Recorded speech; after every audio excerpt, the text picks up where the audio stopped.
Hello everyone, आप सभी का बहुत बहुत स्वागत है आपके अपने channel global study with R K में, जहां पे इस चैनल से जुड़कर अपनी तैयारी को और बेहतर बना सकते हैं। चलिए शुरू करते हैं आज की करंट अफेयर्स की क्लास को, जहां हम आज के सारे महत्वपूर्ण करंट अफेयर्स को देखेंगे जो आपकी आने वाली सभी परीक्षाओं के लिए बहुत ही महत्वपूर्ण है। तो वीडियो में अंत तक बने रहें। चलिए शुरू करते हैं आज की क्लास को। हमारा पहला प्रश्न है, चेस ग्रैंड मास्टर 2025 का विजेता कौन है? इस प्रश्न का सही जवाब होगा ऑप्शन सी, विंसेंट केमर। विंसेंट केमर जो कि जर्मनी के हैं, वे चेस ग्रैंड मास्टर 2025 के विजेता हैं। इन्हें विजेता राशि के रूप में 25 लाख रुपए मिले हैं। अगले प्रश्न को देखते हैं। अगला प्रश्न है, चेस ग्रैंड मास्टर 2025 का प्रतियोगिता कब आयोजित हुई थी? इसका सही जवाब होगा ऑप्शन बी, 7 से 15 अगस्त तक। अगले प्रश्न को देखते हैं, चेस ग्रैंड मास्टर 2025 का कुल पुरस्कार राशि क्या थी? इसका सही जवाब होगा ऑप्शन डी, 1 करोड़ रुपए। चेस ग्रैंड मास्टर 2025 का कुल पुरस्कार राशि 1 करोड़ रुपए थी, जिसमें जीतने वाले को 25 लाख रुपए मिले थे। अगले प्रश्न को देखते हैं। अगला प्रश्न है, चेस ग्रैंड मास्टर 2025 में उपविजेता में कौन कौन शामिल थे? सही जवाब होगा ऑप्शन बी, अर्जुन एरगेसी, कार्तिकेयन मुरली और अनीश गिरी।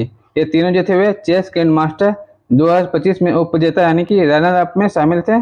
अगले प्रश्न को देखते हैं, प्रधानमंत्री नरेंद्र मोदी का 2025 का स्वतंत्रता दिवस भाषण कितने समय का था? सही जवाब हो जाएगा ऑप्शन सी, 1 घंटे 43 मिनट का। यह प्रधानमंत्री नरेंद्र मोदी का अब तक का सबसे लंबा भाषण था स्वतंत्रता दिवस समारोह में, याद रखिएगा। अगले प्रश्न को देखते हैं। हमारा अगला प्रश्न है, नरेंद्र मोदी का अब तक का सबसे छोटा स्वतंत्रता दिवस भाषण किस वर्ष का था? सही जवाब हो जाएगा ऑप्शन डी, वर्ष 2017 का। वर्ष 2017 का भाषण नरेंद्र मोदी का अब तक का सबसे छोटा स्वतंत्रता दिवस भाषण था। अगले प्रश्न को देखते हैं, रूसी राष्ट्रपति व्लादिमीर पुतिन और अमेरिकी राष्ट्रपति डोनाल्ड ट्रंप के बीच शिखर वार्ता कहाँ हुई थी? सही जवाब हो जाएगा ऑप्शन बी, एंकारेज, अलास्का में। अगले प्रश्न को देखते हैं, पुतिन और ट्रंप के बीच यह शिखर वार्ता लगभग घंटे तक चली? सही जवाब हो जाएगा ऑप्शन सी, 3 घंटे तक। अगले प्रश्न को देखते हैं, पहली मालगाड़ी कश्मीर घाटी के अनंतनाग गुड शेड कब पहुंची? सही जवाब हो जाएगा ऑप्शन सी, 9 अगस्त 2025 को। पहली मालगाड़ी जो है वह 9 अगस्त 2025 को कश्मीर घाटी के अनंतनाग गुड शेड पहुंची। अगले प्रश्न को देखते हैं, कश्मीर घाटी की पहली मालगाड़ी ने किस नेटवर्क से कश्मीर घाटी को भारत के राष्ट्रीय माल ढुलाई नेटवर्क से जोड़ा?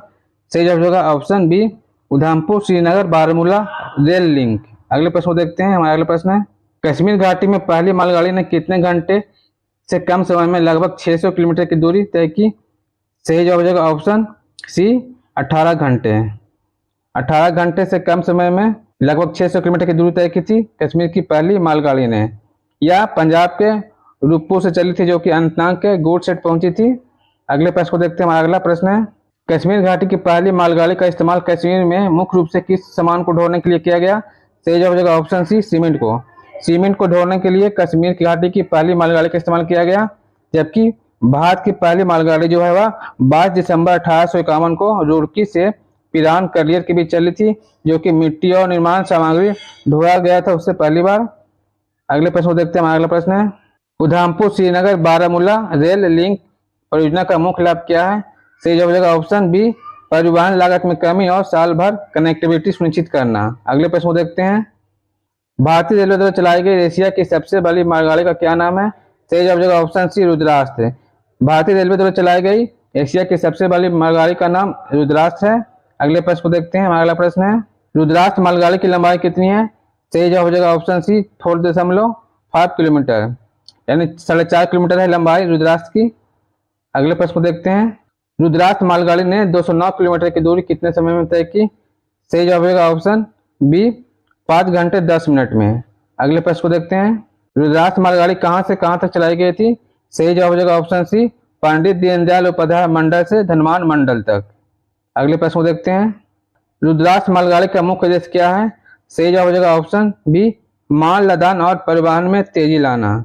अगले प्रश्न को देखते हैं, विश्व स्वास्थ्य संगठन WHO ने किस देश को मानव अफ्रीकी ट्रिप्नोसोमियासिस से मुक्ति की घोषणा की है? इसका सही जवाब होगा ऑप्शन सी, केन्या को।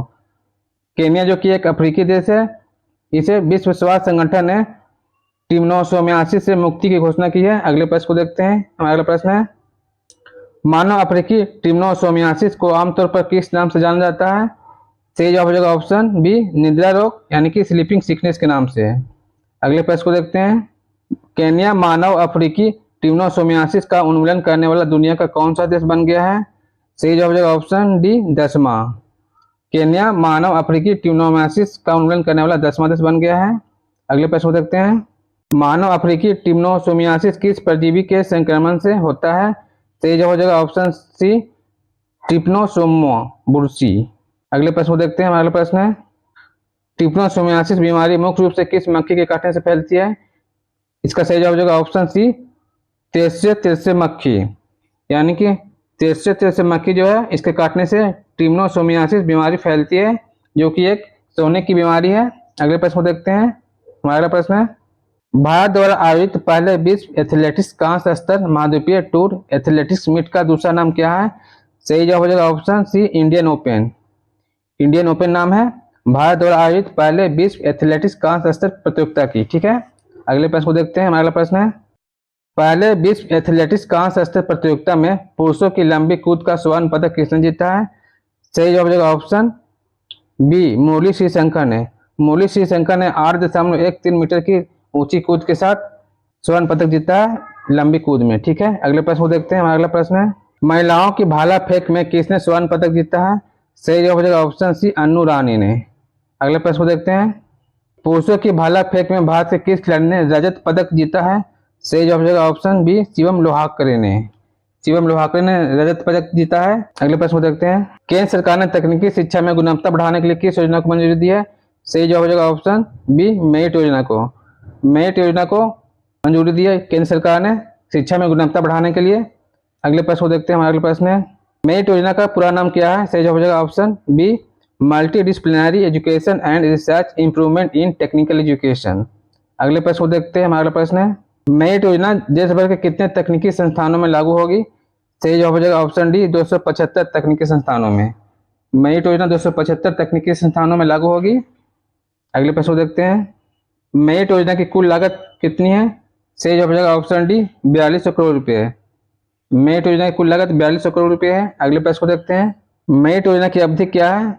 सही जवाब हो जाएगा ऑप्शन बी 2025-26 से 2029-30 तक।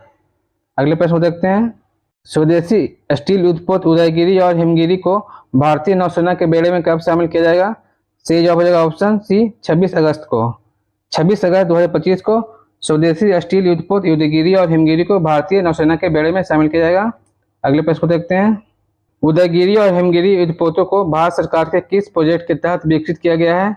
सही जवाब होगा ऑप्शन सी प्रोजेक्ट 17A के तहत। अगले प्रश्न को देखते हैं, उदयगिरी युद्धपोत का निर्माण किस कंपनी ने किया? सही जवाब हो जाएगा ऑप्शन बी मंझगांव डाक शिप बिल्डर्स लिमिटेड ने। अगले प्रश्न को देखते हैं, प्रोजेक्ट 17A के तहत कुल कितने युद्धपोतों का निर्माण किया जाना है? सही जवाब हो जाएगा ऑप्शन सी 7 युद्धपोतों का। अगले प्रश्न को देखते हैं, प्रोजेक्ट 17A के तहत निर्मित होने वाले युद्धपोतों को किस श्रेणी के नाम से जाना जाता है? सही जवाब हो जाएगा ऑप्शन सी नीलगिरी श्रेणी का। प्रोजेक्ट 17A के तहत निर्मित होने वाले उत्पादों को नीलगिरी श्रेणी के नाम से जानते हैं। अगले प्रश्न को देखते हैं, वित्तीय वर्ष 2024-25 में भारत का वार्षिक रक्षा उत्पादन कितना रहा? सही जवाब हो जाएगा ऑप्शन बी 1.51 लाख करोड़ रुपए। अगले प्रश्न को देखते हैं, पिछले वर्ष की तुलना में 2024-25 में रक्षा उत्पादन में कितने प्रतिशत की वृद्धि हुई है? सही जवाब हो जाएगा ऑप्शन डी 18% की। ठीक है, याद रखिएगा। अगले प्रश्न को देखते हैं, 12वें विश्व खेल 2025 का आयोजन कहाँ हो रहा है? सही जवाब हो जाएगा ऑप्शन बी चेंगडू चीन में। अगले प्रश्न को देखते हैं, अंतर्राष्ट्रीय विश्व खेल संघ के किस रणनीति पत्र के दिशा निर्देश पहली बार विश्व खेल 2025 में लागू होंगे? सही जवाब हो जाएगा ऑप्शन डी उत्कृष्टता से परे विकास। उत्कृष्टता से परे विकास या दिशा निर्देश पहली बार खेल 2025 में लागू होंगे। अगले प्रश्न को देखते हैं। हमारा अगला प्रश्न है, 25वां एससीओ शिखर सम्मेलन किस शहर में आयोजित होगा? सही जवाब हो जाएगा ऑप्शन डी तियानजिन चीन में। तियानजिन चीन में 25वां एससीओ शिखर सम्मेलन आयोजित होगा। इसी के साथ आज का सेशन समाप्त होता है। मिलते हैं अगले सेशन में नए प्रश्नों के साथ। धन्यवाद।